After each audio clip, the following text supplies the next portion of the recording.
Over already. Bam, we're live. And no one will never know. Good morning, Chase, Beastmaster, Tyler. Good morning, Yash, Kenneth, Corey, Elise, Patrick. It's like romper room here. Elisa Schultz. Where's Elisa Radau? That's the name. Is it Elisa or Alyssa? I don't know. Cool. No one ever corrects me. Alyssa. Is it Alyssa? Are you just being nice? You know it's Alyssa? I don't know. No, I probably got it wrong. Remember last time when I said it was Denise and it was Dense after 40? What the fuck do I know? In a few minutes, we are going to have on Matt Torres from Brute Strength Training Camp down in Florida.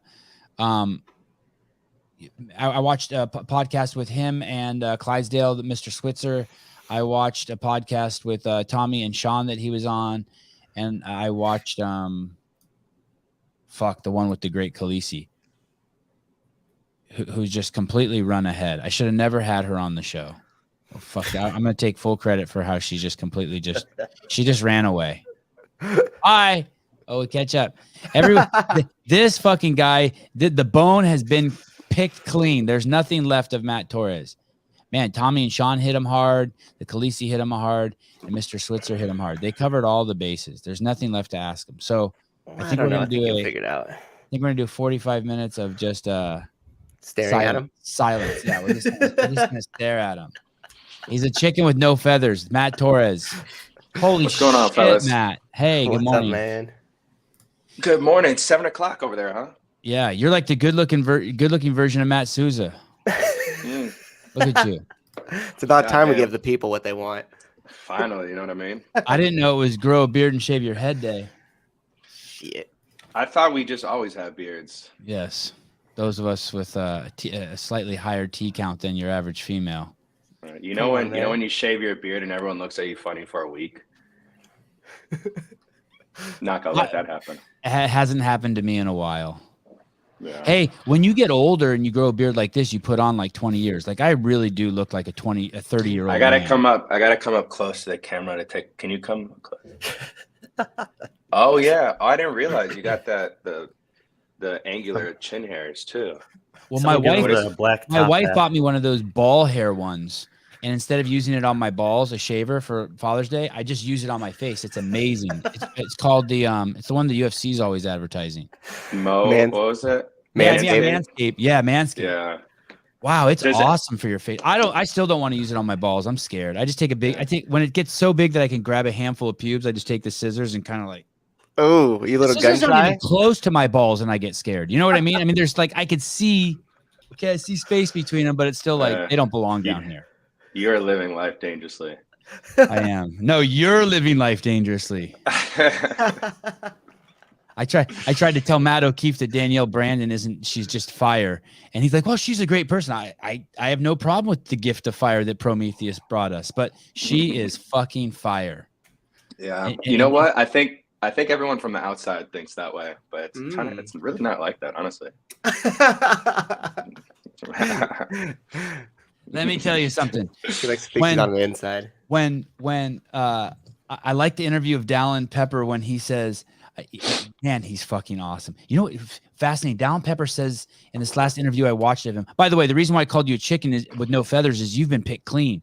Tommy and Sean had their way with you. Fucking the Khaleesi fucking had her way with you. Mr. Schweitzer had his way with you. I mean, you just like, fuck it, I'm going for it. 3 podcasts.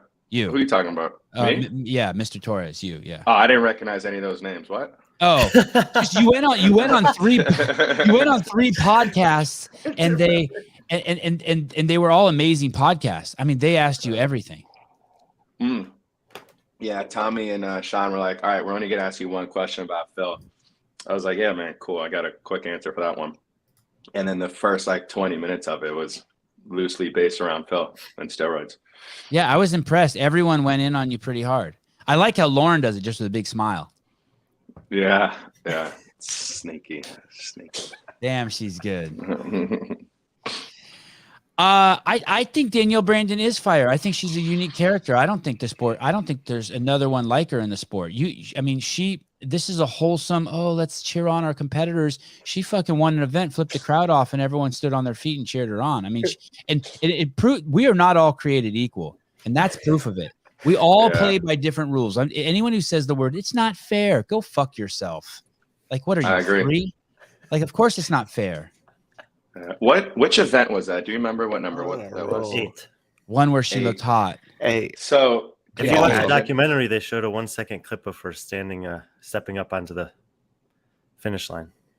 They didn't show the fingers. the double bird. She built a brand off that. I thought it was a missed opportunity, especially since they spent some time in the intro talking about the COVID test and how that affected her, but they never kind of came back to that. I haven't seen it. Yeah.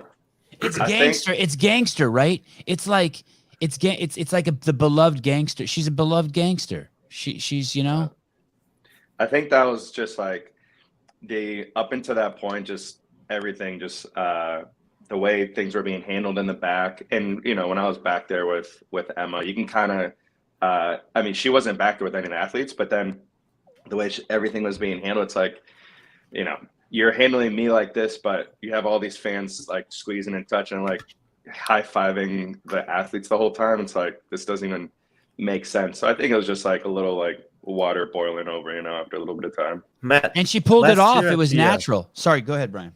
Last year at the games, how many elite individual athletes did you have? Last year was just Emma. And this year? This year is Dal and Danielle. Do you envision yourself taking the lead with both of them, or will you, split that up? I know you got some other coaches on your staff.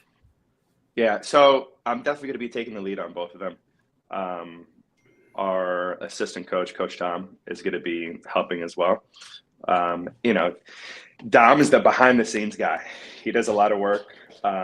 He's our weightlifting guy as well here in Naples, and so it's super helpful. The way he chats with them, he's like the best friend coach. And I'm kind of I'll say like more what like you need to hear, coach. Yeah. No, I remember you telling me some stuff when we've had a chance to talk about, just how important it can be, especially for younger athletes, what you say to them, when you say it, how it's delivered. And I didn't know if the burden would be, to do it for one person is one thing, to do it for 2 people is obviously a little different. So I didn't know if that was something you were going to share this year or not. Yeah. Honestly, it's easy. It's easier having male, female. It's, when I was going through the teen ranks, at one point in time, I had Dallin, James, and Tudor. And then there was another guy that you had Tudor Magda. Mm-hmm. Yeah, because Tudor and James had trained together their entire careers until about 6 months ago. Yep. And when you moved, he didn't make the move with you. No, him or Cole. It happens. Yeah, it happens. That's right, Cole Greasaber. Mm-hmm. That's the dude I always think is a girl. Who's the girl version of him? There's a Cole Greasaber and a Christine Kohlenbrander. Yeah. I want to see them in the same room. I think it's the same actually person. I don't know how Matt necessarily feels about it, but I thought it was kind of cool that they all kind of went their own way. Those 3, it's they've all now reached a point in their career where they're getting pretty serious. All of them have a lot of potential, and I think it's kind of a cool kind of playing out of this. All people are talking about these camps, right? And so these people were kind of in a camp of their own, even though they didn't all live together necessarily, where they were all following you for a while. And then they got to this point where they're all making this step into the elite stage, and they've all kind of decided to take their own path. So it'll be cool to see how that plays out for each one of them. It's very natural. That's how it goes, I ain't buying it. No one loses tutors and is happy about it. What? So while Matt was poaching, Matt was only able to poach Mal O'Brien because wait, there was going to be a great line there. James Townsend took his eyes off Mal to poach Tudor, and while he took his eyes off of Mal, fucking Matt came in and got her from the dog pound. Holy shit! There you go. That's how that worked. Yeah. Put that on the front page. You gotta edit that part out and then reinsert it like 30 seconds earlier. So it doesn't. I don't look like a stuttering ninny. So Tudor. I'm kind of the 2 athletes that I'm really high on. There were 3 athletes I wanted to get on their train. First, Colton. I wanted to get on the Colton. God, and James Sprague too. There's so many athletes I want to get on the bandwagon. As soon as you said 2, I knew you were full of shit. I know. Yeah, because I just really like. I like Colton. I'm just pumped on Dallin. I like to make fun of athletes, and then if they can take it, then just go all in on them. He still left his old pair of Nanos on the Travis Mayer train. He thinks he's still riding that too. Yes. Thank you. What's the deal with Tudor? How did you guys part ways? Was it amicable, or was it? I've heard you mention in a couple interviews that you went to Florida and he just didn't want to come there. Was it just a destination thing, or did you guys? Yeah. He was ready to move on from you. I think it was a handful of things. I wouldn't want to lose him. He's a stud. Yeah, I'm honest. He's a great guy. He's gonna have a lot of like home run shots this year at the games. Where you guys seen him sprint on his hands. And his ring muscle, like his gymnastics is, incredible. And then you mix that in with the strength that he's gained. It's gonna be some. Do you think we've seen enough sprinting on hands events though? I want to see that tested in some other way. Yeah, right. Brian, don't be a hater. Yeah. Brian's over it. Yeah. Here's the thing with Tudor. When it came down to everyone moving here, his family is in Washington. He's a family guy. He's a super smart dude. So I think he's like an engineering major. And so the school, he had to be there for a required amount of time. And then the last little piece is, just him growing as an athlete and exploring on his own to see if there's another route that would be more beneficial to him, I suppose. And so, him and Townsend have a lot of the same, spiritual beliefs. And I guess it was just a good fit for him. It was a good choice. Like any of us, when we're growing up and 17 years old, we're gonna make decisions that we feel like is most necessary. And every time I see Tudor, it's nothing but love. I like that. But dude. Townsend's in Pittsburgh, right? And Tudor moved to Pittsburgh. I don't know. I think Iowa. I think he's in Iowa. I don't think he's gone anywhere. Not Washington, but he's not in Washington. Very appealing destination compared to Naples, Florida. Yeah, this is my first time watching these clips right here. So I'm gonna scratch off the reason you gave is that he's a family person in Washington if he's in Iowa. Damn. And I'm just gonna go with he's a super. Well, I asked Townsend one time if he's a Christian. He said no, but I think he has Christian values. Mm-hmm.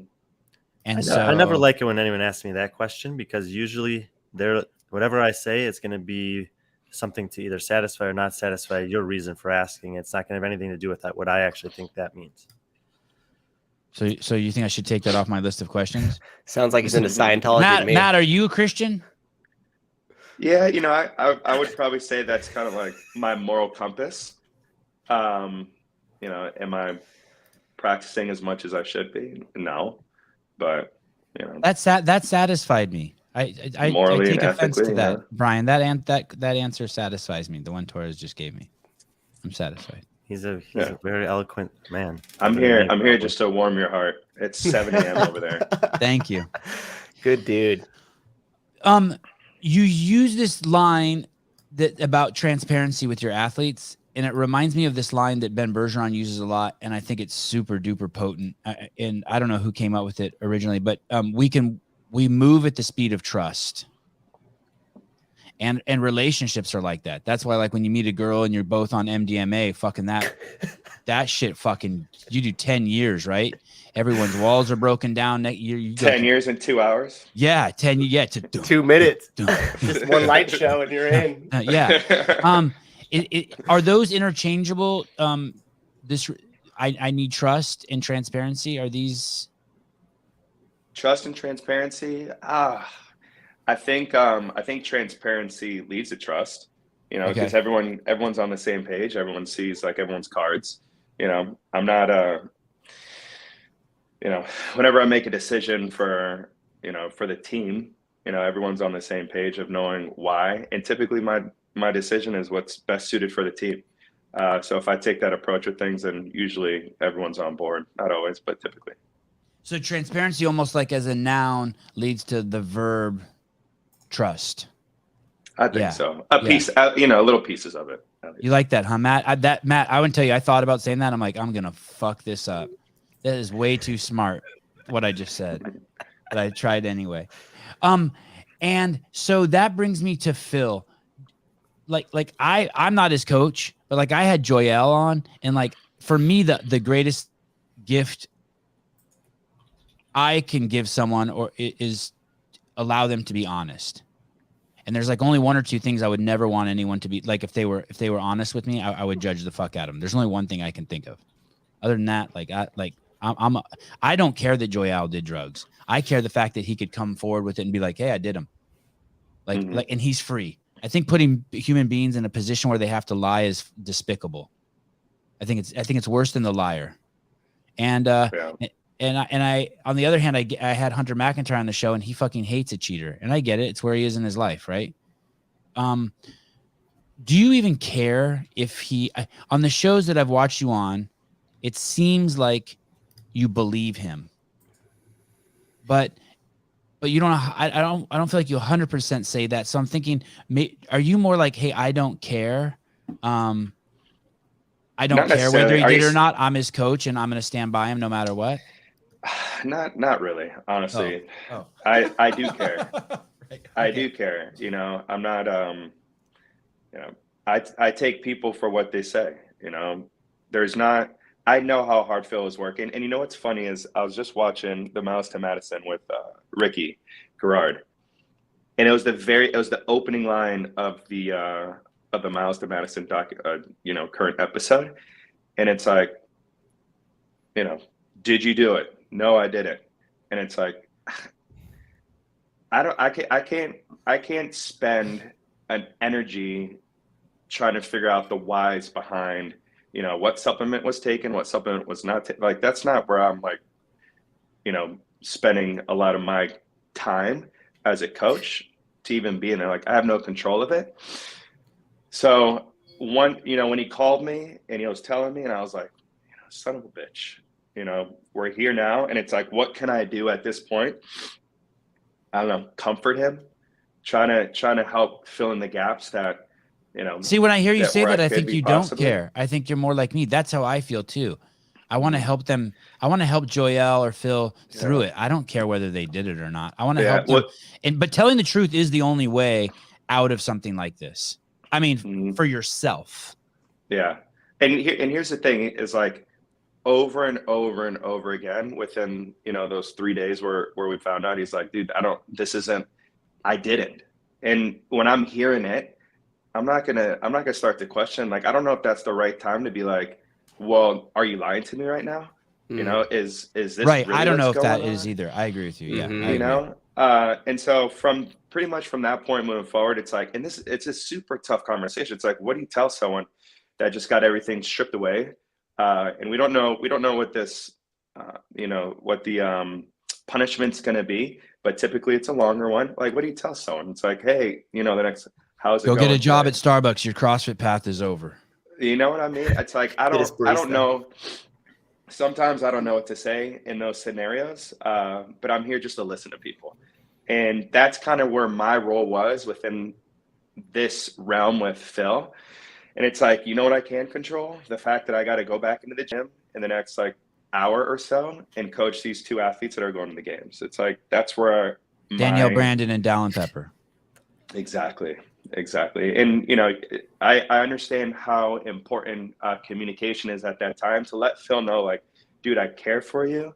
But I really don't have, like, my hands are tied in this scenario with you. It's like, you know, we're figuring this out together. And I gotta go. I can't even sit here come up for a few minutes and say hi to you. Yeah, man. Hey, I'll see you. What day are you going into? I'll be there Madison? Sunday, so I'll see you. Sunday. See you in a All week right. or so. Yeah, I'll see you Sunday. All right, later, man. Later, dude. Thanks, man. But yeah, you know, I can't even, like, when I'm looking at the email that CrossFit sends him, I'm like, I can't even tell you what any of this stuff is. It looks like Chinese to me. So I'm going to try to sift through this. So basically, you have three more, but for the sake of this, the spirit of the story is right. You have 3 cars on the racetrack. One of them crashed. You ran over. He's alive. He's out of the car. He's in good hands. I'll get back to you. The other 2 cars need tending to. Yeah, I would say fair. I would say I would say that's pretty. You're not going to accurate. give you only have so much processing power, and it's like, Phil, you're safe right now. You have family, you have a wife. I need to get these guys through the games, and then this thing will, then I'll have to, once they're like on their vacation, Dallin and Danielle are splitting their massive amounts of money they win at the games. You'll come over and be like, okay, Phil, what let's do this process. Yeah, and Phil would want the same thing if he was I in agree. their shoes and anyone else is in that scenario. I agree. I really liked him. I had him on the show last year. I do think that the interviews that were done, all the interviews that were done around him or with you, were fucking amazing. Like, no one pulled any punches. They were super respectful. I think it was Tommy and Sean who also asked about his powerlifting background and about how his girlfriend got so strong. And like, we have California Hormones as a sponsor. And so in a second here, I'm probably going to put up a video of me squat cleaning 135, and everyone's going to think I'm juicing, but I'm not. But I understand the. If you want results like that, I understand the desire to want to. All the guys and girls are going to be thinking that are going to be the ones that are about your age and don't CrossFit. Like, dude, yes. Check this guy out. Oh shit! It's not that creatine. She so are you trying to tell me that Danielle Brandon is the Buddha and sleeps on a hardwood floor, and I have mistaken her as the guy from one of those motorcycle shows that puts together more like she's more Buddha than she is the drummer on the Muppets, Monster? Yeah. You know who that is? I can visualize the person. He's just like a wild one, just like yeah. I see her more like as the drummer on the Muppets. Not a lot, not like if the Buddha's over here and the drummer's here, and this is the middle. She's like over here, and you're trying to tell me, no, if I got to know her, she'd be more over here. Yeah, I think about it more like this. I think she still has, like, if you dug through a room as a kid, like she'd have a pack of cigarettes still there. To answer, no, she's not that drummer. I do like that drummer a lot. I like his attitude, but no, she's not. She's not that drummer. Everyone has their own like kind of like personality, right? I think back at this, and you might have been the one shooting it. I think back at one of the documentaries of Carson, and it was when Tia. It was when she was like before Tia, like a different version of Tia. And the Tia that I was witnessing at this time, I was like, I don't know, 2014 or 15, something like that. I don't know. Was one that was very unsure of herself. Mm-hmm. It was one that didn't see herself within the realm of, like, at that time, it was like Katrin and whomever was doing really, really good. And then the next year, it was a little less version. And then the next year, I think she won. Right. And now the Tia that we see today is this one that's just like, holds herself to this high standard, is like very extreme focused. And what people don't understand is Danielle's kind of relatively new to being at the CrossFit Games. 2019, I believe, was her first year. 2020, she was on demo team. 2021 was her sophomore year. And so we're seeing these stages of Danielle Brandon the same way we see these stages of any other athlete. And I believe this year at 2022, we're going to see that next like transcendent like level of Danielle, where, I think people are going to be like surprised to see that she's just a normal like girl. I was about to say normal dude, but she's just a normal person. It's like the circumstances that she was put in last season and the growth area that she was currently in at that time kind of showed us like in a very like microscopic form. Think about it, like the most pressure in the world for one entire week. It's like everyone's put underneath a microscope, and her pressure was even more intensified with the circumstances that she was given. And that's just what we happen to see. But honestly, like throughout the year, I didn't know her at that point last year, but I would assume that it's just a normal person training, like the colors and the tattoos and whatnot, whatever it may be. But I know that this year, I don't know if people will be surprised, and I hope it doesn't take away from like the brand that she's built. But I feel like it'll be, just a better version of her than it was last year. And people want well, I can't speak for people. Me, I want more of her. And so the demand on her is great too. And she's given it to us. There's athlete. She's been so vulnerable. I mean, the truth is it's a blessing in disguise that she was, the COVID queen at the games. I mean, she'll never forget that. No one will ever forget it. She handled it well. She flipped off the crowd with a smile. She made great friends with that doctor, Katina Thornton. I mean, she won everyone's heart. I mean, she's the bad girl that won everyone's hearts. Like, let's say you didn't like her going into that. Now all of a sudden you're like, you feel sympathy for her. Yeah. And You know what's funny? She killed it. She murdered it. What's funny about like when someone's given that, that stereotype, the bad girl, it's kind of like they don't see themselves that way. Like the like the Batman Joker. It's like, who's really the one doing the saving? Is it Joker doing the saving, or is it Batman doing the saving? It's like, everyone could paint her as like the potential Joker of CrossFit.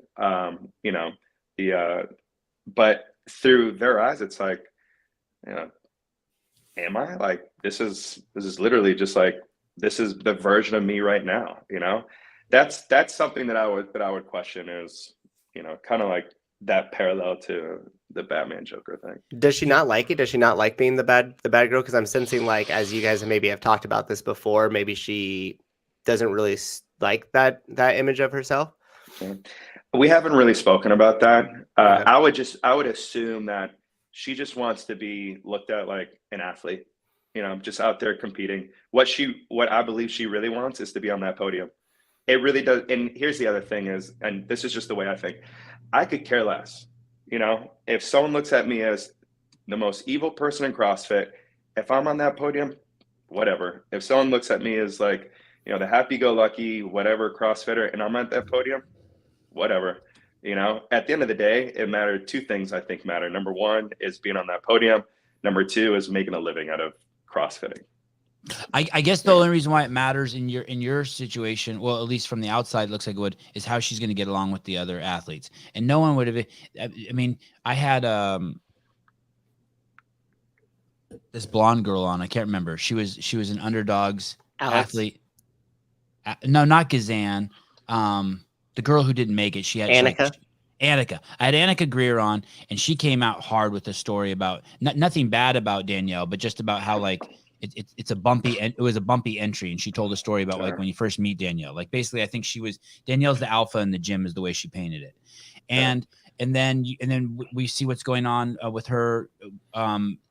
Whatever happened over there at Underdogs was obviously I'm going to comfortably make the assumption that it was serious, because you don't have an athlete and a coach separate 3 weeks before the biggest day of the year. So whatever happened there was serious, and so now you're bringing her in to an environment where there's like one of the most wholesome dudes who presents himself as one of the most wholesome dudes in the sport, Dallin Pepper. I mean, he looks like he just like someone made him out of snow and put him on the fucking team.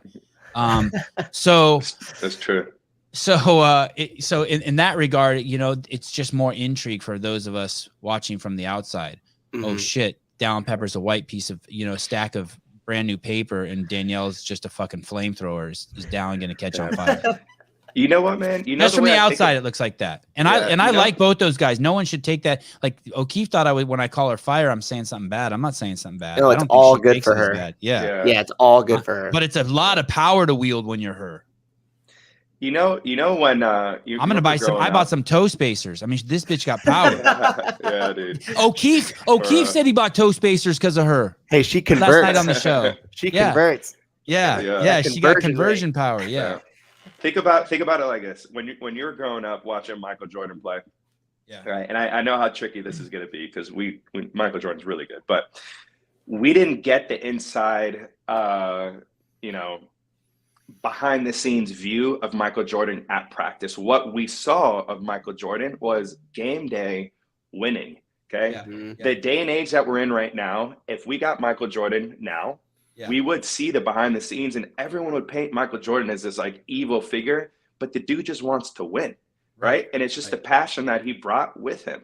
And I think it's the same type of scenario that we're seeing right now. It's just we're seeing her passion and drive and want to win.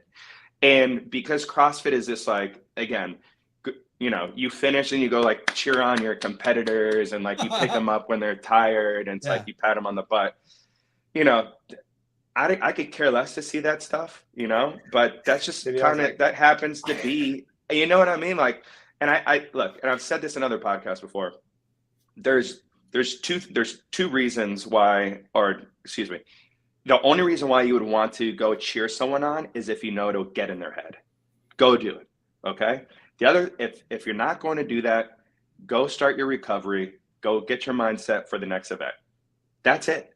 You know, I could care less if someone finishes or doesn't finish, like, you know, whatever. Yeah. As the sport grew, it felt more superficial too, by the way. Not to cut you off the map, but like the cheering, as the sport got bigger and the athlete talent pool got more, when you saw him go out, like in 2012 or 2011, everybody was like, oh, this is our community. This is what we do. In 2022, you're like, get the hell out of there. Go start your recovery and quit cheering them on. Yeah, like they want to get the blip of the commentators being like, oh, what a great sport this person is, going to cheer on their fellow competitor. It's like, I believe it when Noah does it. There's like Cole Sager is probably genuine about it too, maybe. But hey, I think the older you get, the brand, go do it. We're not really, you know, into that stuff. You know, if you want to be, you're right, Matt. If it's part of the brand, go do it. You know, but you know what's funny? All right, this is like side comment. This was last year. Dallin, you know, every year we always joke around. We're like, I could see Dallin doing it too. Doing it too. Fuck no. I could. Dal and I are always joking around. We're like, what veterans are going to retire this year? Like, which veterans are just like sick of it? All of them. So this is what I was saying. I was like, it was during Triple G. I go, which veteran is sick of sprinting chippers, right? Because typically in the past, when you think of a chipper, you go, okay, I got to pace it out here correctly, and then I got to pace it out there correctly, and then I'll get back to you, and then I go. And it's like, no, it's a different day and age of fitnessing now. 3, 2, 1, go, chipper, sprint, 15 minutes later, die. It's like, you know, what veterans are tired of that or are not prepared or ready to do that? Because I'll tell you right now, there's a lot of veterans out there that are just kind of holding on.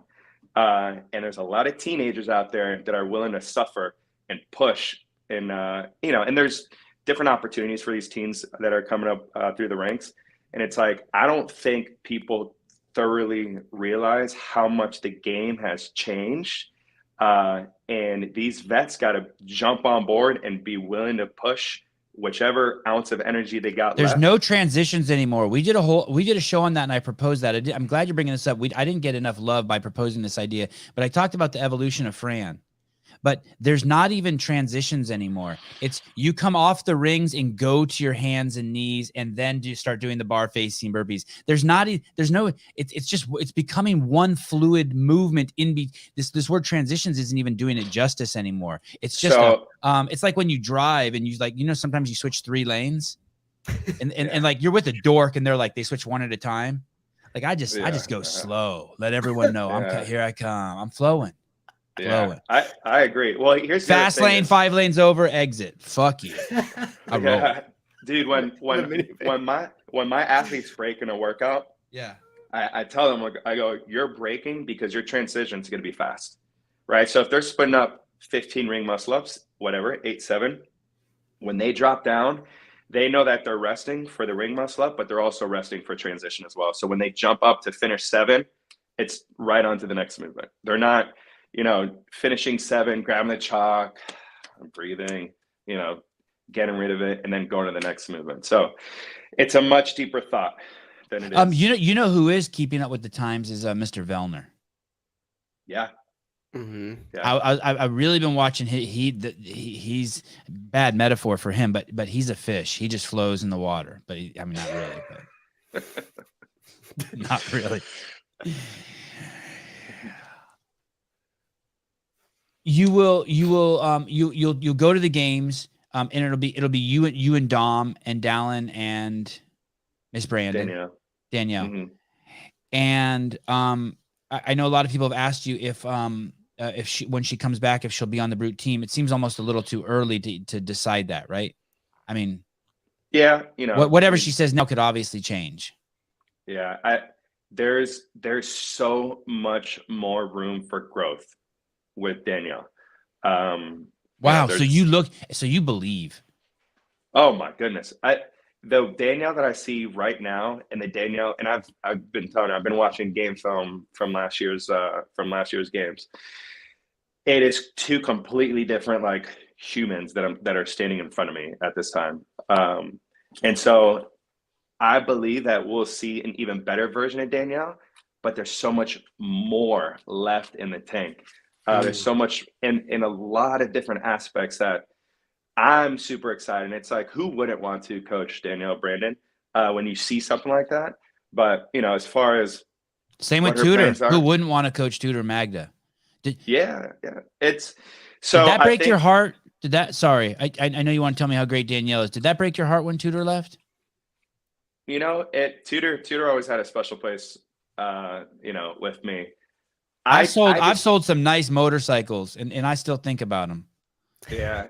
I always, with Tudor, I'm always like, man, I just hope everything's good.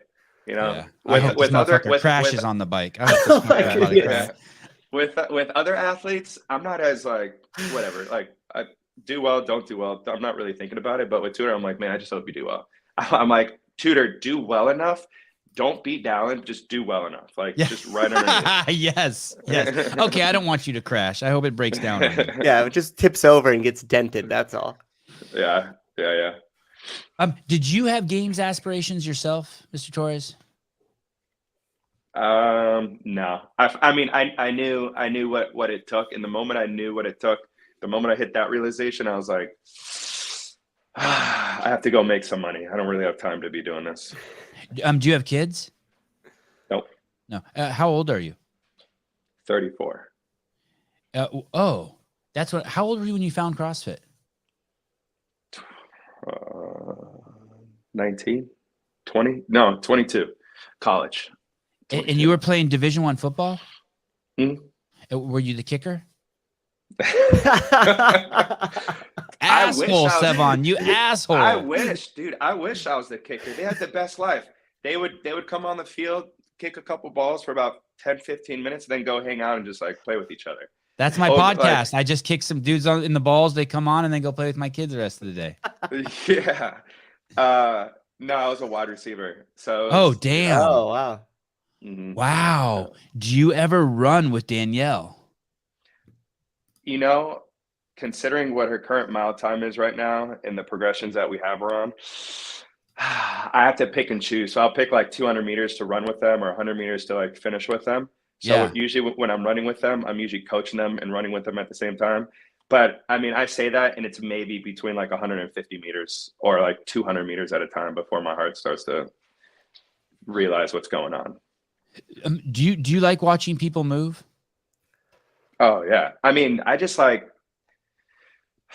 naturally, I always want to correct things, like naturally, like I want to figure out like the whys behind. I'm like, I question everything. So if I'm watching people move, like as soon as I think it, I ran the open 4 in high school and then almost in college. So when you ran the what? Say that again. You ran what? The open 400. Okay. What does that mean? Open? Just no hurdles? It means it's basically you versus everyone. It's not a relay. It's not a relay race. It's basically what it is. And so when I'm watching them run, I'm thinking back from when I was running and what my coaches were telling me. And so there's points in time when they're doing, repeat 6s or repeat 8s or, repeat miles that I know where I can help them out. And so that's basically what I'm doing in there. It's not, if I see something, I'm going to let them know, if they need to use more arms in their final kick, if it's, they got to be running taller, whatever the case may be, if they need to be striking underneath their hips, if they need to be pulling, pushing their knees up a little bit higher, if they need to be pulling back on, more like glute and hamstring activation and less like quad when they're running, that's what I'm there for. Is Danielle still living with Dallin? No, she's with so James James is up in Washington, and so she was kicking it over at his place. Oh, that's nice. Okay, while he's gone. Okay, that's nice. Because that's what I had heard. I heard she was moving in. I think we had Fee on, and she said she had a room at Down's place, and then I heard that she was moving in there, and I was like, oh man, that could get crazy. And Down's married, right? Mm-hmm. Yeah, that's a lot of people. That's like having two bulls in one house is. Do you sense does she come in a little timid, and then slowly like a peacock one day you're just like, oh shit, there it is. Mm-hmm. You mean like the first like week or two, like as we're trying to figure each other out? Yeah, like she comes in and she doesn't care which pull-up bar she uses, and then all of a sudden one day she's got her shit by the pull-up bar, and you go to use it. She's like, she looks at you like one, like just like across it, gives you. Yeah, you know, I think. And you're like, oh, okay, I'm good. See, I'll go over here. I don't share a chalk bucket. You know? Did you know that? Well, now you do. Honestly, I wish just for the narrative. I wish it was like that, but it's really not. Oh, damn. You know, she's super mindful. You know what she does? She'll do that with me, but she's very respectful with the athletes, and she does in a very respectful way. Here's an example. So we're gonna have this interview in a year. I can't wait. You're gonna be like, damn, you were right. You're gonna say I saw her lift up her leg and fucking pee on something in there. It's like you know what this is how it's like. You know, when you first work with someone, everyone is just very respectful in a very kind way. And then as you get to know them, like your family members, they're not going to try to sugarcoat anything. They're going to be like, get you the shit fuck with out the of door way. closed, and then spot. all of a sudden it's open. Bring me some toilet paper. Yeah, but that is so natural. It doesn't just happen. Like she didn't just walk in and do that. And so all of the athletes have their own way of going about doing that now. Here's an example of what happened, like, you know, 2 or 3 days ago. We're doing this workout. It was 10 rounds for time. She had a 350 meter row with the weight vest, 10 burpees with the weight vest, and then 10 chest to bar pull-ups weight vest, right? The whole thing weight vested. And Corinne comes over, or Corinne was doing a workout, and I was like, just curious what Corinne was doing. And so Danielle's rowing right here. I'm having a conversation with Corinne, and I think they're at like round 7. And Danielle, I could tell that she was like, get the fuck away from me. Because we're having a conversation. It's like she's like mid-workout, kind of like dying on the inside. And she has this biggest smile on her face in the kindest possible way she could say it. She was like, don't have a conversation around me. And I don't think she was like, can you not have a conversation around me? And she's like mid-row, weight vest, like breathing hard. And then afterwards, she texts me, she's like, I'm so sorry. You know, I didn't mean, like, no disrespect behind it. I'm like, seriously? You gave me the biggest smile in the world and asked me in the kindest possible way to get the fuck out of here. Yeah, I was like, yeah, like, don't apologize to me. You're the one going to the games. I'm just having this dumbass conversation with Corinne, you know, just kind of filling my brain with whatever convo that we were having at that time. You know, tell me to shoot. Like, don't care. You know, you're the important one. I'm just here trying to, you know, cause chaos.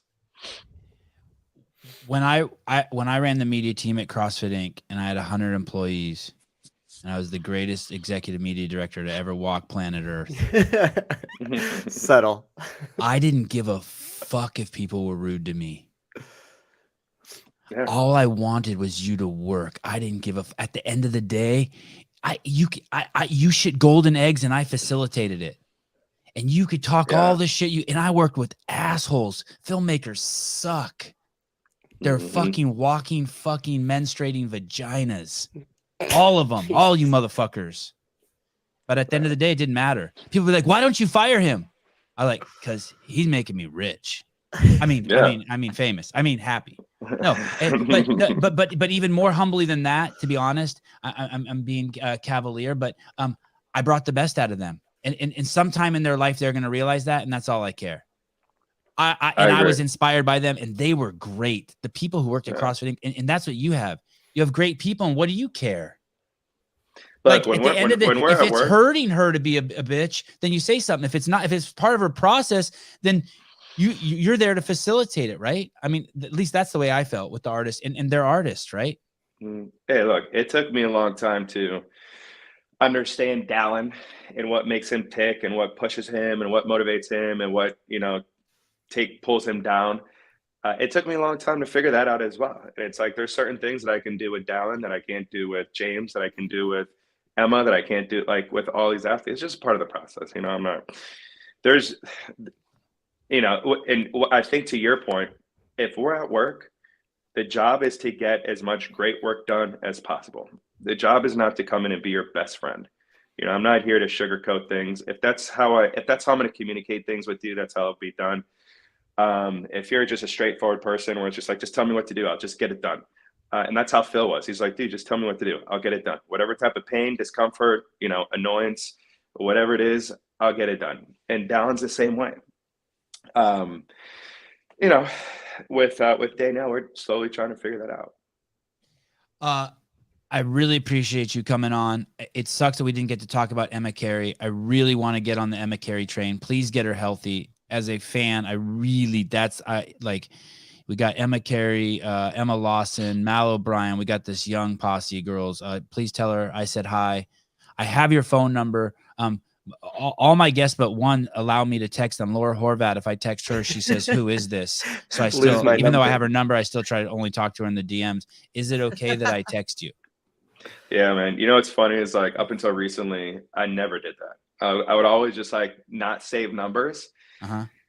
But yeah, all good in the hood. All right. I'll probably bug you during the games.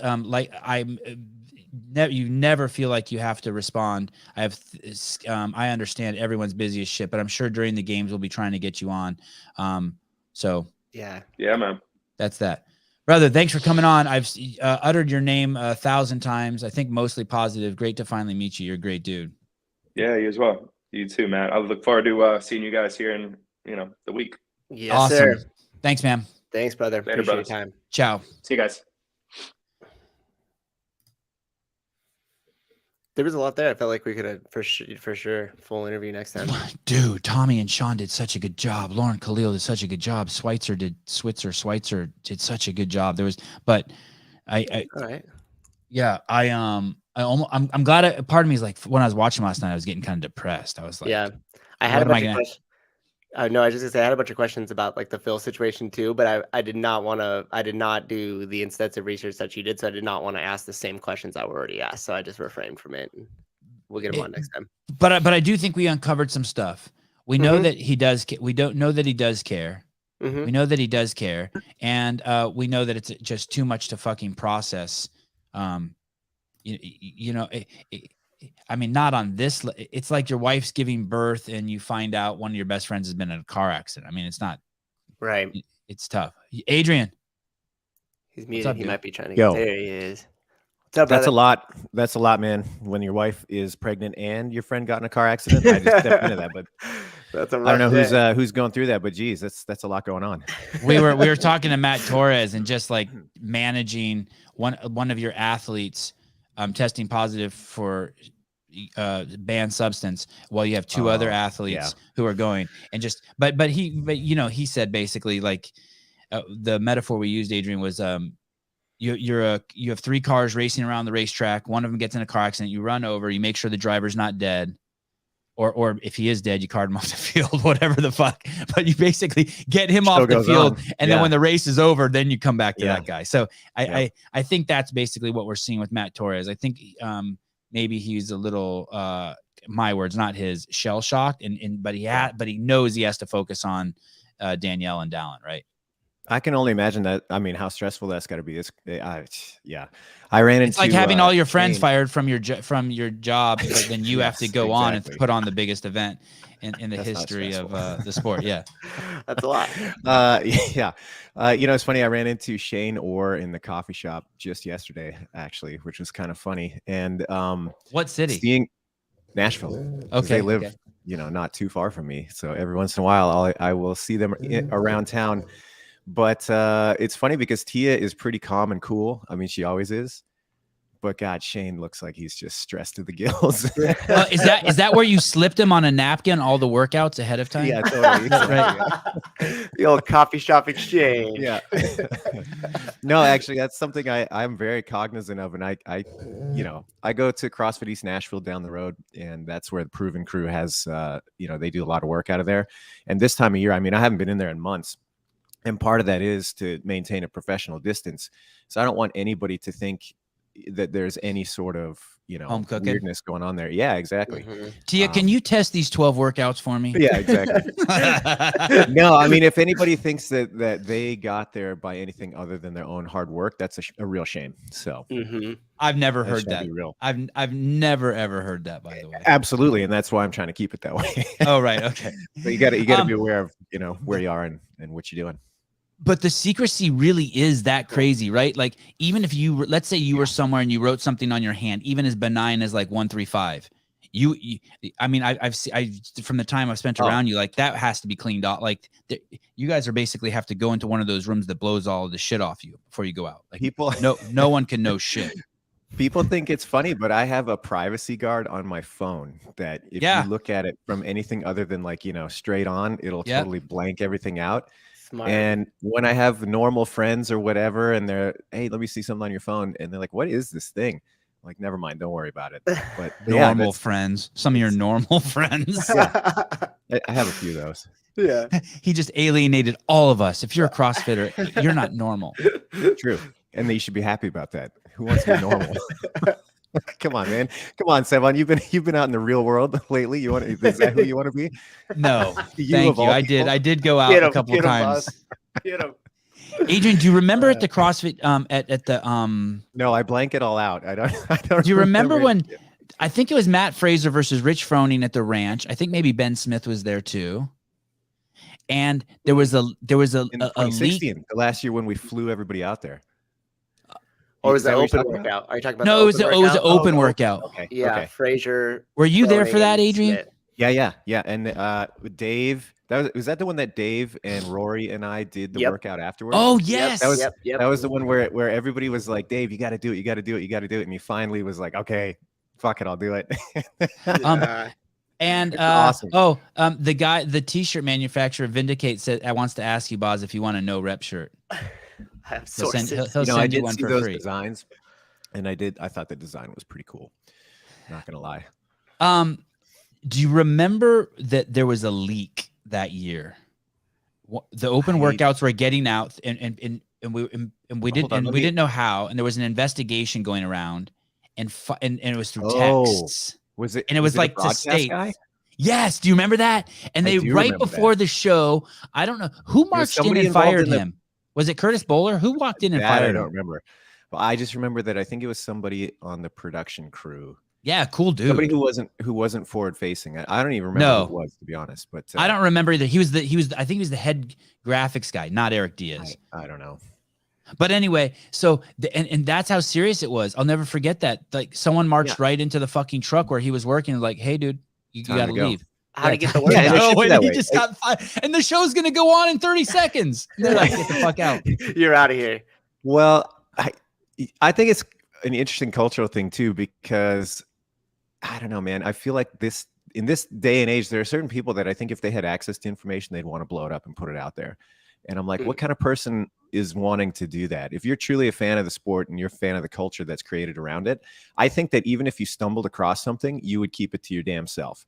Because you basically are the one telling kids that there's no Santa Claus if you're out there putting it out. And it's like, what? So for a gotcha? Why would you do that? Why would you ruin the culture of this thing for that? That's what I did on the show. Adrian, that's what I did on this show. Did you? Yeah, really? we were live on the air, and someone sent us the URL to the workouts, and we posted them this year for the I think they were probably already out before then, right? They were already out. Yeah, they'd already been posted on social media. But my point stands is that hey, it's a call. When we had a testing week recently, that was a big spiel we gave to the athletes too. It's like, look, there's a culture around this. You guys are part of that culture.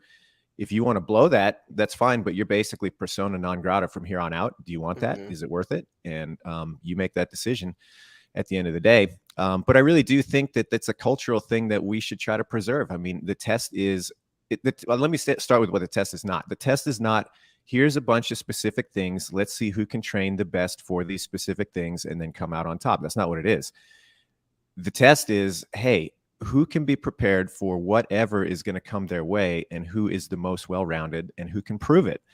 And so if you are a fan of that as an idea, putting something out there as a gotcha isn't going to be for you. I mean, I don't know. I guess internet cloud is a big thing these days, but people, think about it. Think about it. Mm-hmm. Is that really what you want? You really want to be the one that tells the kids Santa isn't real? I don't want to tell. I don't want to. There's a. I'll do this distinction. I don't want to be the one who tells it one at a time. I don't want. But you'll be the one on. I don't want to be the one. Hey. I don't want to steal one ATM machine. I want to crack the code so all the ATM machines on the planet start spitting out cash simultaneously. You'll be the guy on the news show when they come on. They say we're tracking Santa over Alaska now using NORAD. You'd be like, that's not real at all. They don't use satellites to do that. It's all a big lie. And then after that, Adrian, I don't know if you recall, but we had to all sign a piece of paper. The NDA. Oh yeah. That said that we could be fined up to $300,000 if we gave out the open workout. I didn't read it. Yeah, I think that's one of those things you're not supposed to do, right? Sign things that you don't read. But well, I don't think I signed it. I think it scared the shit out of me. But I think that's probably the intent, right? Isn't that the point of pieces of paper like that? Right. Mm-hmm. But also so that people know how serious it was. I would actually film that stuff. I would be everywhere, and yet still no one would tell me the workout. I would be fucking there, and like everyone knew that there but happens. Me. And I would still be Dave and Adrian be like, no, we can't tell you. Guys who work for me, like Leaf knew the workouts, and he wouldn't tell me. So no, I'm not telling you. Leaf's a steel trap. He is a steel trap, right? Yeah, I love that guy. That's a good friend. Yeah. Our wait. While you're struggling to think of the next topic, I know the topic. It's just sensitive. Oh, okay. Well, while you're thinking of the way to phrase the next sensitive topic, I love the show that you did with Taylor and JR the other day. Oh, thank you. It was awesome. I was cruising around doing some errands on Saturday, and I was listening to that, and I was like, oh, this is fun. It's fun to hear everybody speculate, and like that is what I think should be happening at this stage going into the games. Everybody's got their guesses. They have just enough information to kind of make an informed guess. Maybe not. Like, that's the fun of it. That's exactly the way it should be, in my opinion. Mm-hmm. Nobody knows, but they have an idea and they think they might know. Yeah. And then it's fun to play along. Yeah, to speculate. It's the funnest part because then everybody's so sure on like their thing, and then the workouts come out and nobody's even anywhere close, and it's something nobody thought of, and you're like, oh, dang. Particularly fun for me because I know I'm hearing you guys, and I'm like, oh, this is awesome. Are all the workouts set in stone already, Adrian? Not set in stone because they can't be. There's some things that when you get on site, they're specific to that venue. They're specific to some stuff that Rogue is polishing for us, shall we say. So you can get close, but you can't. So there's a new steel implement. There's a new steel implement. Totally. Okay. See that we already got something. The new implement is steel. Live leaked. That's not Santa. That's just like one of the elves. You just yeah. It's steel. Extend the analogy. He walked out of the shop with something stuck on him. It's not his fault. And it's always been like that, right? I can't think of a single games where for sure. something wasn't changing up until the last minute. Yeah. I can remember. This isn't football. It's not a field that's the perfect shape and it's the same shit over and over for the last 50 years. No, and it shouldn't be. I always used to say, I was like, hey man, to the CrossFit Games, may they ever be dynamic. And there's always things that we can do to be better about trying to communicate things to people that actually have to talk about it, like the broadcast team or whatever. But at the end of the day, it's going to be dynamic. There's going to be things that shift around, and you got to try to get it right and get it. Part of that process is right up into the wire. You're retesting, rethinking, asking yourself, is this the right thing to do? And that's something that I very much learned from Dave. I mean, that was, right up to go time. He's retesting. He's thinking about it. Okay, is this the right one? He's asking us on the team, is the loading right? Is the time frame right? Is this what it should be? And that's been drilled into me since day one. So who's your right-hand man? Who's the new Adrian Bozman? Well, there's a few. So in what regard? Are you talking? Who's the guy? Like, you would be Dave's confidant, whooping boy, and brain. I mean, you would be all three. You know what I mean? Don't know about that, he would use your brain. He would fight with you, and he would confide in you. So I mean, I would see it. You know, I mean, I'm extremely close with Dave, and there were times when the two of you would be. It would be just the three of us. This is the thing people don't get to understand: how thick your skin has to be. You guys, there'd be an athlete working out. You two would be talking. I would be over there. I wouldn't be saying a word, and Dave would be like, "Give me an Adrian space. You're too close to us." Fuck you. Quit hovering around. I was just at your house last night talking to your wife, playing with your kids, motherfucker. Do you have one of those? So, I mean, in different ways and for different things. So if we're talking about like judging plans, yes. If we're talking about like testing plans, yes. If we're talking scoring. Do you have an assistant? Do you have an assistant? Not really. Damn. Like, there's a job opening, Sevan. Yeah. Yeah. There you go. How do you feel about data entry? Strong point. Hey, I can't be trusted. I have a podcast. I'll fucking do that shit. I can't be trusted. Oh man. I had something else I was going to say there about that. What were we talking about? We were talking about how fun it was for you guys to speculate. We were talking, there's a sensitive topic that you haven't brought up yet. We were going to do that. Tell me, what's the topic? Give me a hint. No, you said you had one, and you were trying to phrase it right. Yeah. I got to know here. So when people get fired from CrossFit and they're your friends, or people leave CrossFit and you're still on the boat, and then they start throwing rocks at the boat, they're like, what? You're like, what the fuck? And I had that with Andy Stumpf. I would consider him a friend. He started throwing rocks at the boat, and we're not friends anymore. Like, I mean, he probably is friends with me. I'm not friends with him. I'm like, dude, what the fuck? Like, you know what I mean? Maybe I'll get over it someday, but I'm not over it. Okay. I think, but you were on the boat, and I've been throwing rocks at the boat. And yeah, well, and we did get into it a little bit, right? I mean, a little bit. You slapped me around a little bit. I don't know if that's accurate, but okay. Behind the scenes, I mean, it's not public, but behind the scenes, you sent me some text straightening me out a little bit. But also on podcast, in my defense, you've said, hey, I understand people. I mean, you weren't speaking directly to me, but hey, motherfucker's been doing this 15 years. People are going to be passionate about it. I mean, look, I mean, I've been fired for 2 years, and I'm arguably deeper than I've ever been. I mean, who the fuck ever thought I would do a programming show? I give two shits. There's no nudity in programming. But how did that? Were you ever like?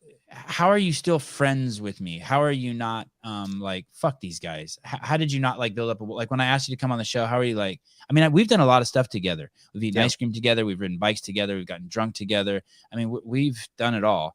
Well, I think that's it, right? And at the end of the day, that's really important to me, is that friendships and relationships, as complicated and as messy as they can be, they're always at the bedrock, and they're more important than an entity. Full stop. I mean, I think that's just the way that I would hope to conduct my life forever. And you're not at night laying in bed with Tim being like, fuck these guys. I'm fucking taking Sevan out of my contacts, and fuck this. They're not helping. Not in so many words. No, never to that degree. Okay, I'm on to something. I'm close. Not that exact not close, but I mean, have I been like frustrated? Like, God damn it, Sevan! You're throwing rocks at this thing, but you're discounting the fact that the thing still has almost all of the same people that were there, right? Minus a few, and plus a few in places that are way less visible, and they're not really contributing to the thing that you're throwing rocks at anyway. So. No, not in that way. It's just like, man, it's just not making it easier for the rest of us that are still here and still have to do the work and still. Hey, man, it's not your job to make it easier for us either. Well, so it's part. I'm trying. It's part temper tantrum. There's a component of it being fueled by temper tantrum. Can I get something out of the way really quick, just because this has a total non sequitur right here, so it doesn't matter. So, that's what this show's about. My wife got me this giant ass water bottle, which thank you. And I like that. I avoid drinking it on camera, but I've already blown the seal here because it's got this stupid little sippy thing on the top, and so I'll try to angle it so that you don't see that. Oh, that's like I'm nice. Drinking like a man, but it looks like a milk jug. but I can't avoid it. So from get that lid off, drink it lid off. That's the cold brand, right? I don't know.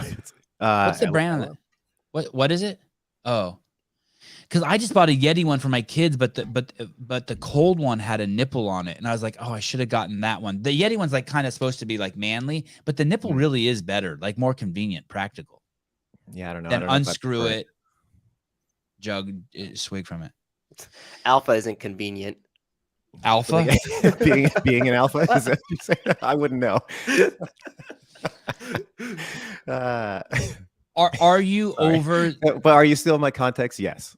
Am I frustrated sometimes with you and sure, but like who cares about that, right? Like that's at the end of the day, that's not the most important thing. Do you think that's awfully mature of you? Do you think it's settling down at all? Yeah, for sure. As we go into the games, people are more and more stoked about the games. Like people wanted to make a big flare up about the drug testing being so busy this year, shall we say? And like, fair enough. There's a lot going on there. But it's like less and less those things are being connected to this doomsday. Oh, something happened, therefore the whole thing is falling apart. That was very much the tone at the beginning of the season, and I understand why, but that seems to be subsiding to some degree.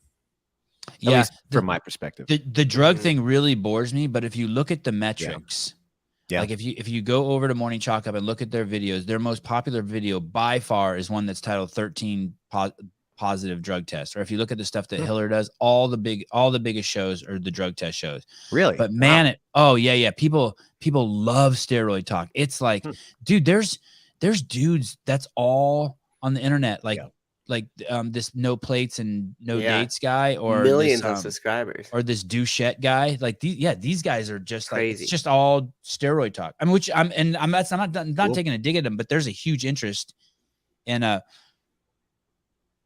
getting all juiced up. Yeah. You ever done steroids, Adrian? No, we always used to joke about it. friends and I, that like when we hit I like this little age, bit of disappointment when you say no. Oh man, I mean, I think it'd be so fun. Why not? You get jacked out of your mind. And but no, I some friends and I always used to joke that when we hit a certain age, I don't like 60, 65.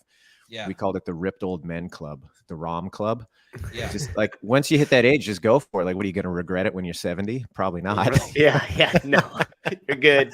But a mutual friend of ours, Adrian, a mutual friend of ours just got on testosterone replacement therapy. Oh yeah, and he's 78.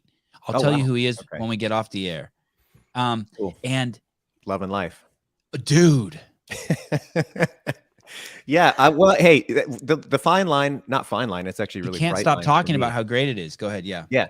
The bright line for me is when you start talking about sports and sports have rules, well, then you got to follow those rules. Like those rules, think they're dumb, argue to change them. Okay, cool. We can always have that conversation. But at the end of the day, it's like, well, here's what's allowed and here's what's not. And that's the name of the game. So it's pretty cut and dry when it comes to sports, in my opinion, especially sports that are going to test. I like the argument of like, well, just have an open league and just go for it.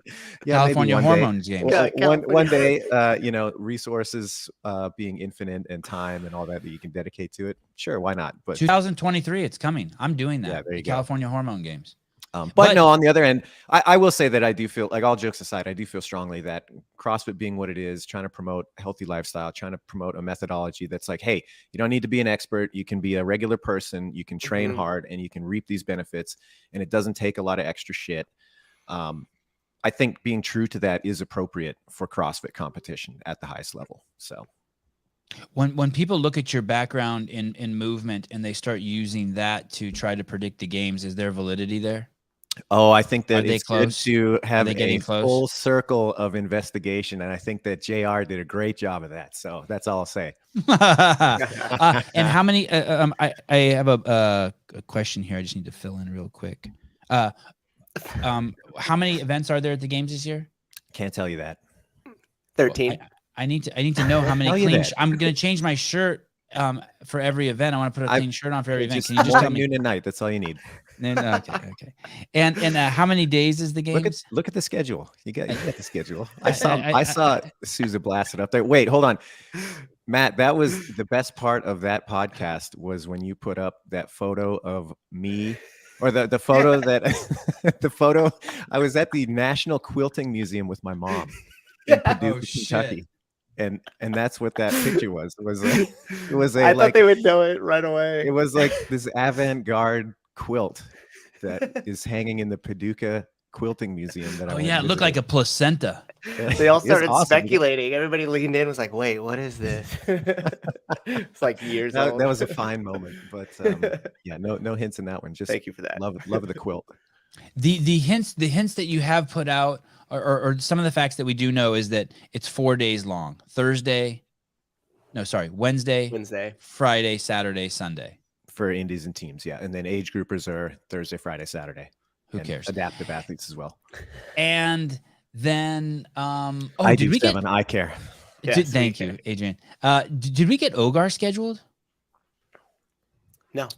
Oh, I'm going to send you a text. Yet. We have to push him a little bit. We reached out to him. Okay, I just sent you a text. Ogar. Let's bug him. And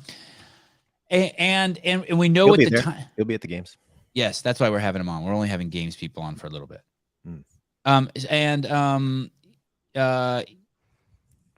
We know the time windows for the events. Yep. And we know that on Saturday there will be some sort of lifting event. Did you guys see that promo? Like, did you really? I've watched it so many times. I love it. I love it so much. It was good. Michael Dalton really crushed it. The direction I gave him and Haynes was, hey, I want you guys to watch like every Gravedigger monster truck highlight, and then just do that. That's what I want. Yeah, very well done. I even have a favorite cut. Lifts. Yeah, yeah. The cut from Annie from the close up to wide when she's at the bottom of the snatch. Cool. Yeah, it's great. Yeah. So those are what else? What were you going to reveal on Saturday, man? Who doesn't love that? Yeah, I love that. And what were you going to reveal? What did you bring to reveal on the show today to help my ratings? I love this band, the Melvins. I've loved them for decades, and coming out. Will they be playing? Will they be playing at the games? No, I wish. Although there was a band, this band called the Zigzags, also rule. And I bought a bunch of their merch. I put it up on my stories. This is like 6-7 months ago. And I don't know who from the band reached out to me and said, hey, that's really cool. We all run and we're interested in starting CrossFit. And I was like, dude, let me know how I can help. That's awesome. I never really heard back. Zigzags. Yeah. Can you pull them up? I can only imagine what they look in my mind, the fantasy in my mind was like, oh man, maybe they could play the games. But will there be a big a beginning this year? 3, 2, 1. Will there be planes? Oh yeah, there'll be all the stuff that you can expect. That you've come to expect. Yeah, that's awesome. Mm-hmm. Are you when you program the games this year? Zigzags, check them out, everybody. Is there how do you begin? They'll Never Take Us Alive. It's top to bottom, great album. Anyway, They'll Never Take Us Alive. Where do you begin when you program the games? Do you the number of workouts or concepts? I start with concepts. What's that mean? Like big picture. Okay, here's something that would be really cool, but I don't know how it's going to fit into a workout yet. Or here's a piece of equipment that I have spied somewhere else in some other application that would be awesome, but I don't know how to make it work. Like that thing that Matt Fraser does where you go like this, you spin the thing. You're like, that looks cool. How can I get that into it? Or like a shake weight. Yeah, exactly. Yeah. But no, I start with big concepts like that. And I like literally sticky notes, like, really broad sketch, put the sticky notes somewhere. After you have a collection of those, then you start pairing a couple of them together. You're like, oh, these two things would go together really well. Or, oh, this is a concept that, it doesn't make sense with anything else. It's got to be on it. It's kind of putting them around what could be a couple of days of competition and then start refining it. It's like this. It's a cheese algae. Do you have a room dedicated to it? Yeah, I converted my garage. I mean, you guys can see it. I converted my garage into my office at the beginning of the year. I have a giant whiteboard on the wall here that you guys can't see. And like a bunch of cool game. So yeah, physically it helps to get up and like walk around and like move stuff around in the garage and write it up on the whiteboard and erase it and do it again. And the way my process is, it's not going to be like sit down in front of the computer and just hack it out. I think that if you did that, it would be pretty boring games, and nobody wants that. So you do most of your programming standing. You do most of it standing. It's a mix. But like I'd say that most of the ideas come when I'm not sitting at a desk. That's for sure. Man, I'll tell you where I've had some of the best ideas is riding my motorcycle, because your head is kind of clear from other distractions. And yeah, had some really good ideas that way. But I watched a movie years and years ago. I don't remember what it was, but there was a scene where this guy who's like a bank robber or something like that.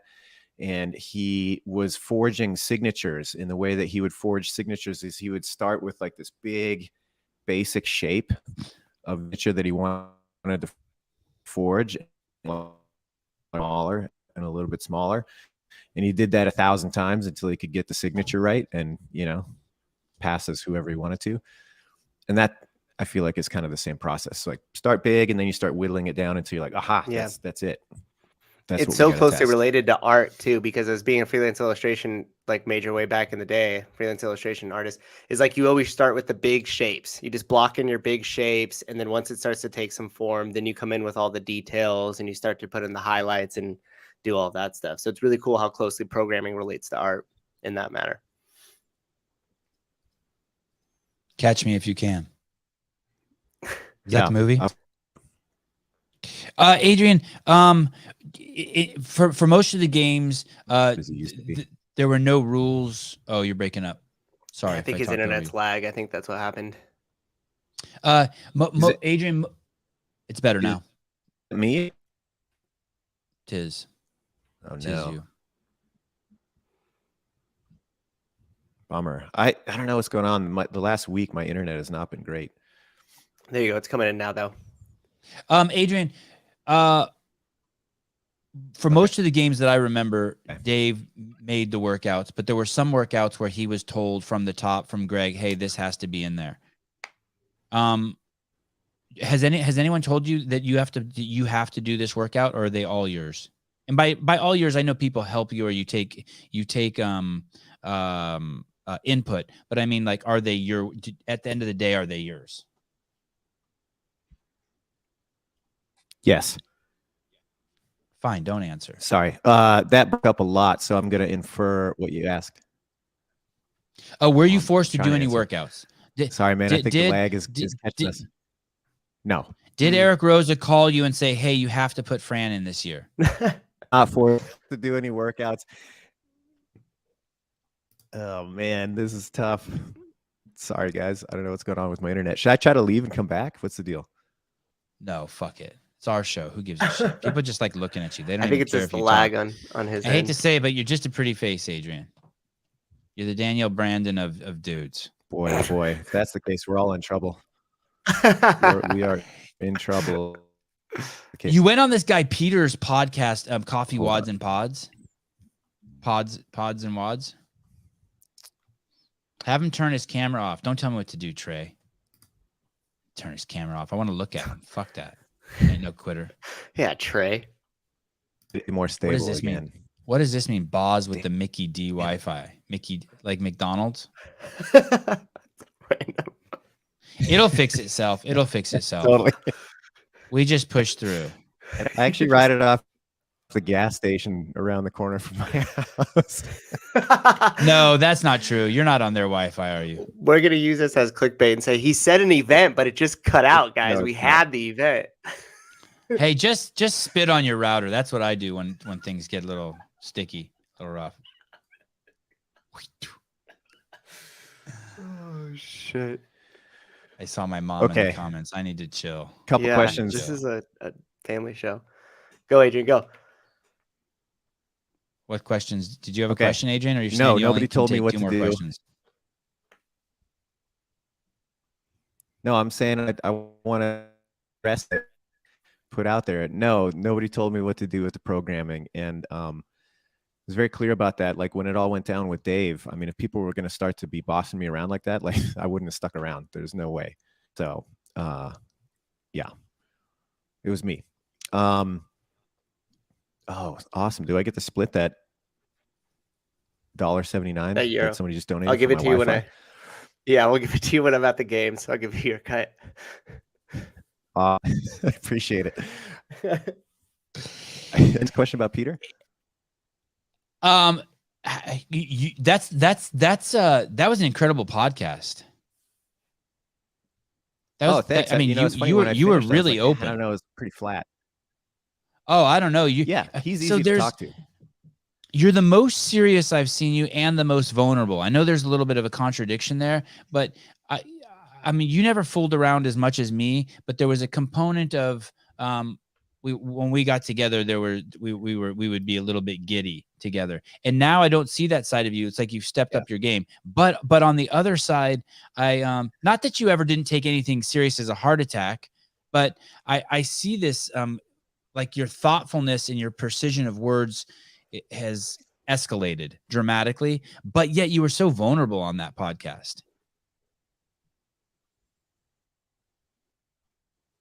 Fantastic question, Sevan. You're right. I was concerned about some of the things I said, but I know I had to be honest and straightforward with the CrossFit audience. Integrity is at the utmost of my. I can't hear you, so I'm just answering for you. Oh, you nailed it. Yeah, no, I think that's exactly it. It's been a pretty serious year. I mean, geez, man, my headspace was not great for the first, couple months of this year for obvious reasons. And so it's been difficult. I do take it seriously, obviously, to make this thing what it should be. It's a big showpiece for the CrossFit community, and that's really important to me. So it's got to be right. And I think that we're living in this time of, I don't know what you call it, gotcha-ism, clickbait-ism, infotainment. Everybody wants that juicy nugget. And so if you're out there just, freewheeling it, everybody's going to take something and spin on it. And I'm like, I actually saw in one of your comments the other day, it's like, oh, those CrossFit HQ guys would be more compelling if they showed some personality. And I was like, good. I'm glad you're bored. I'm glad that there's enough substance that you're not interested. You could go watch the 20-second TikTok version and enjoy. That's fine. Oh shit! Hey, get him. Jake Kelly wants to give you $5 for Comcast upgrade. John Clark says, "Can we get Boz rocking a Merton shirt at the games?" And Clive McLaughlin, look at that hair. Dude, Boz, this dude could be related. This could be like one of your Irish distant cousins or something. Look at this dude. But question for Boz, what if someone did PEDs, that's performance enhancing drugs, but stopped before taking up competing in CrossFit? They may not test positive, but their previous use potentially got them to that level. Do you think this ever happens?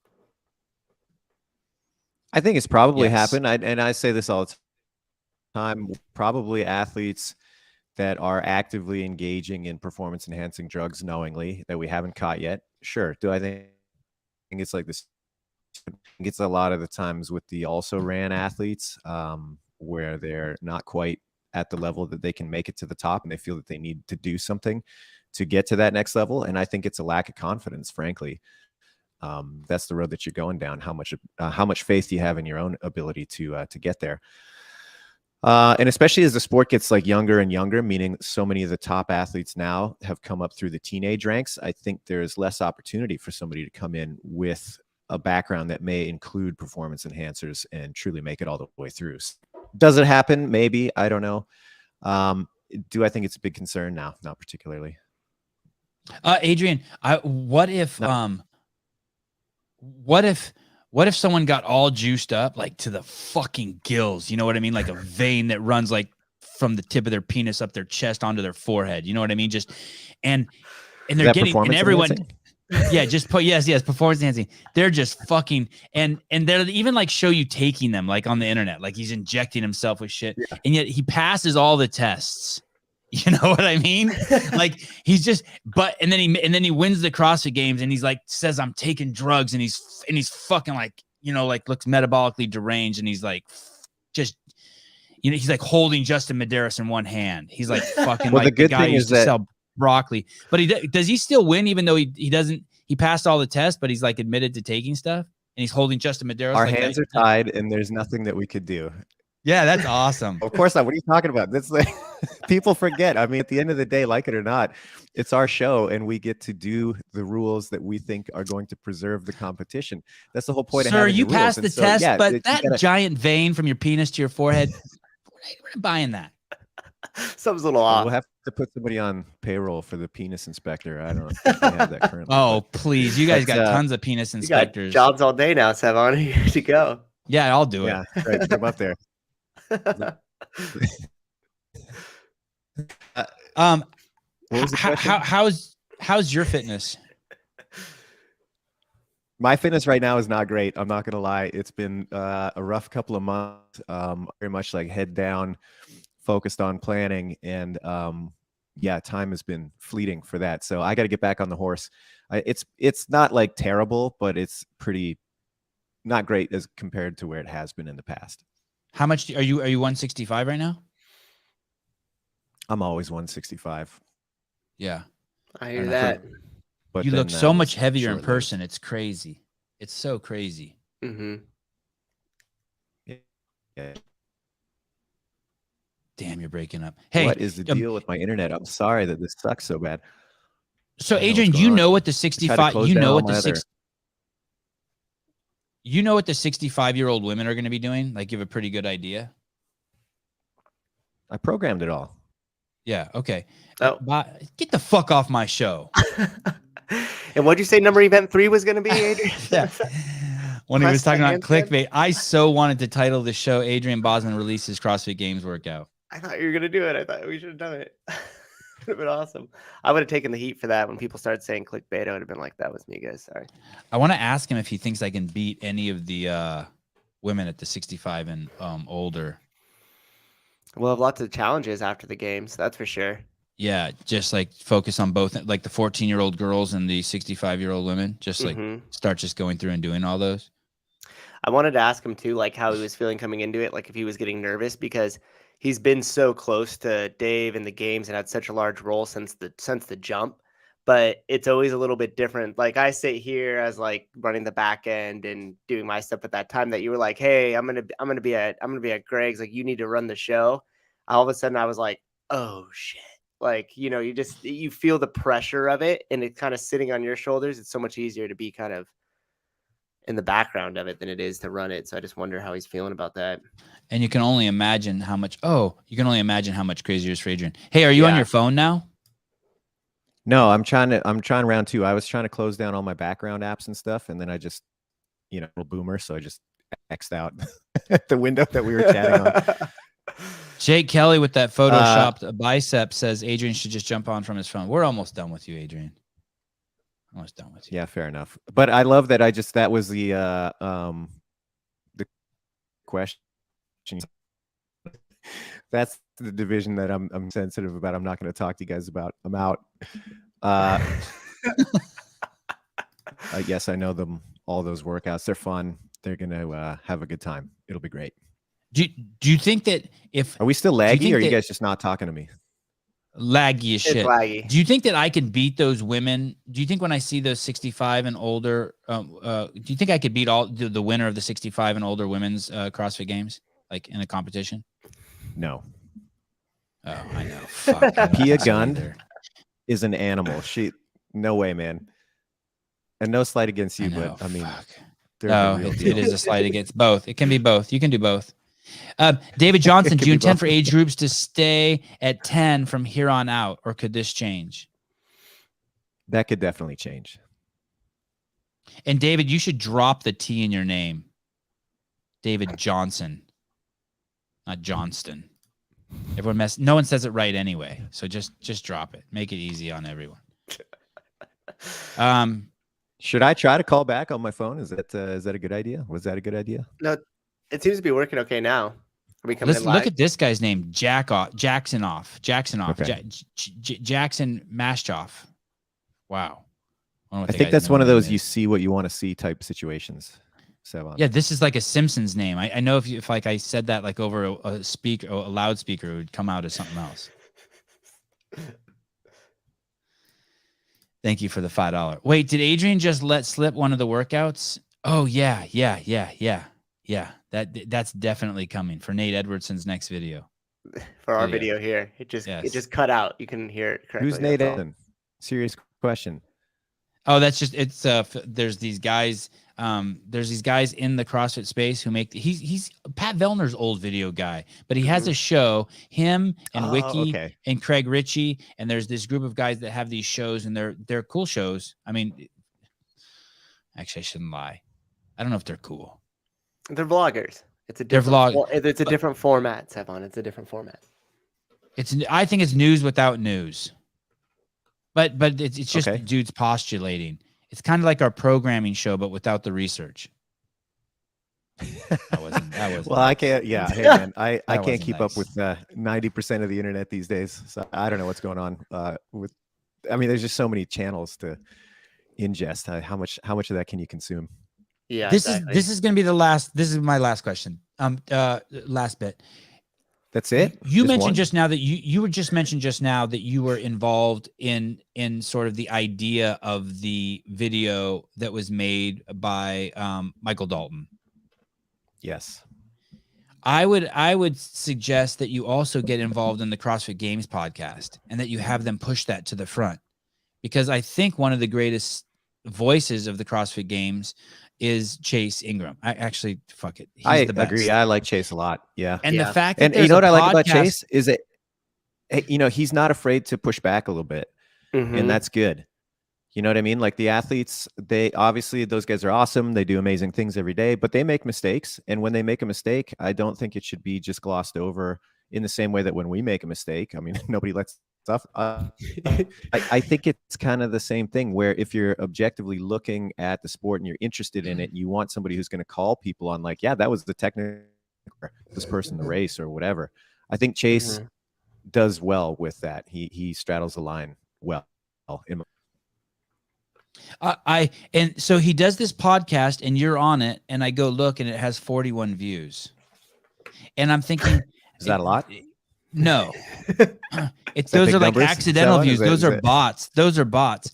And it's such a fucking incredible podcast. And it's seriously, it looks like that podcast is being sabotaged. Like what that has to be pushed to the front.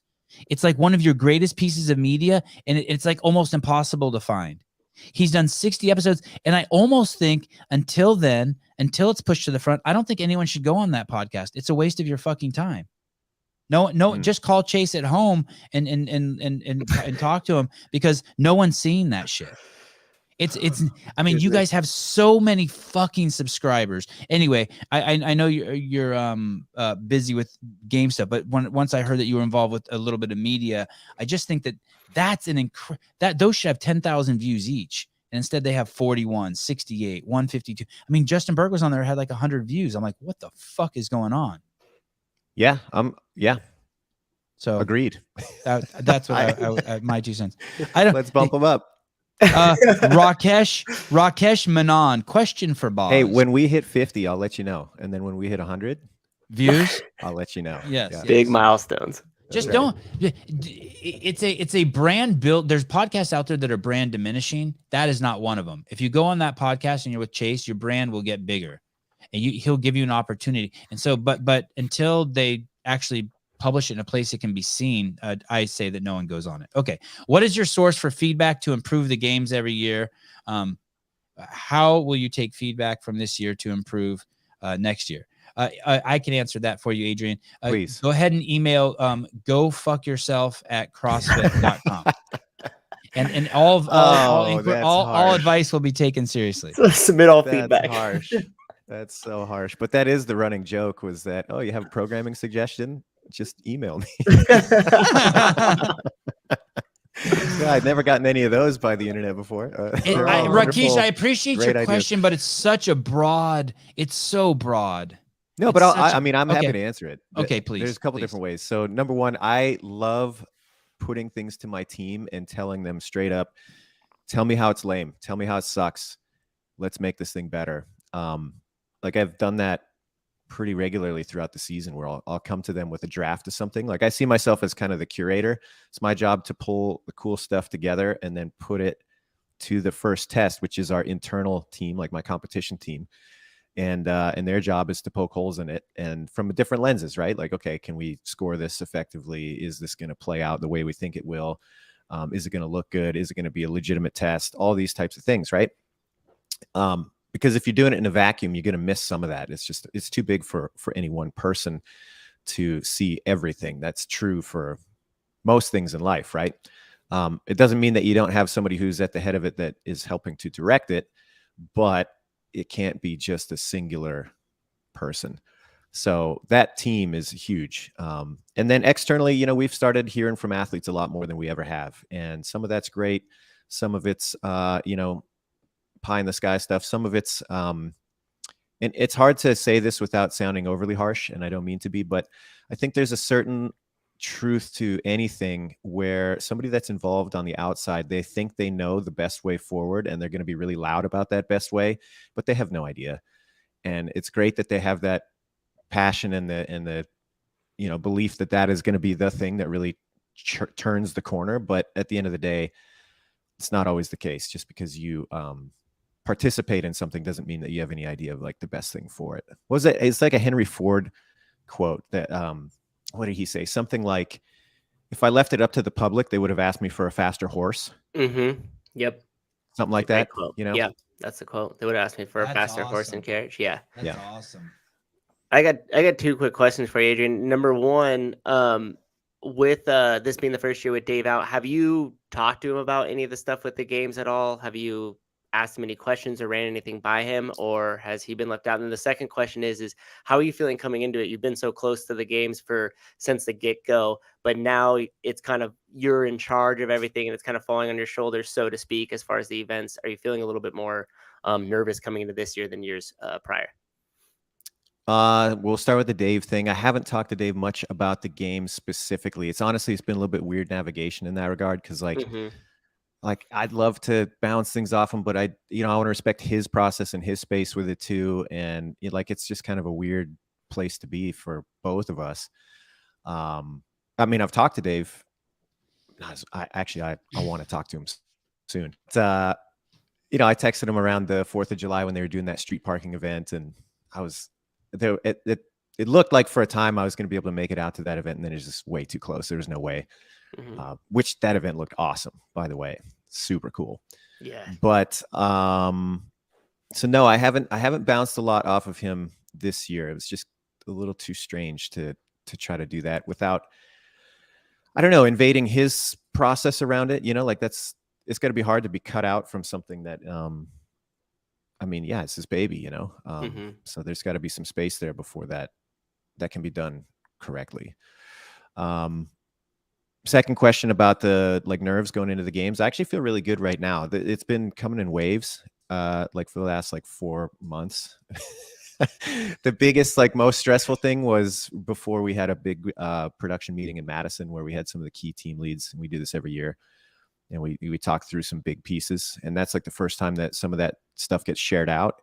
And that was the first time that I've led that in this position. And so it was a bit of a question mark as to, okay, how much detail is enough? How much is too much? What are people expecting from me? I don't really know. So once that milestone came and went, I felt a lot better about things. And then the second milestone was when we really started digging into testing, because, I live in my garage, and you think you have some really cool stuff lined up, but it just exists on paper in my head, whatever. And until you see athletes putting themselves to the test and you get their feedback on it, all of a sudden it's very real. And so crossing that threshold was really good. And leading into it, I feel like we're in a pretty good place. We got the key people talking to each other. There's lots of good communication happening internally. So yeah, I'm feeling good moving into next week. Yeah. That was a big message to the athletes too at testing week. I was like, tell me if it's lame. It can't be lame. You have to let me know. Don't, you know what I mean? We're here. It's closed doors. It can't suck. Let me know. When you work I mean, it can suck, you know what I mean? But like not in that way. Right. You get it. Sorry, Sevan. That's okay.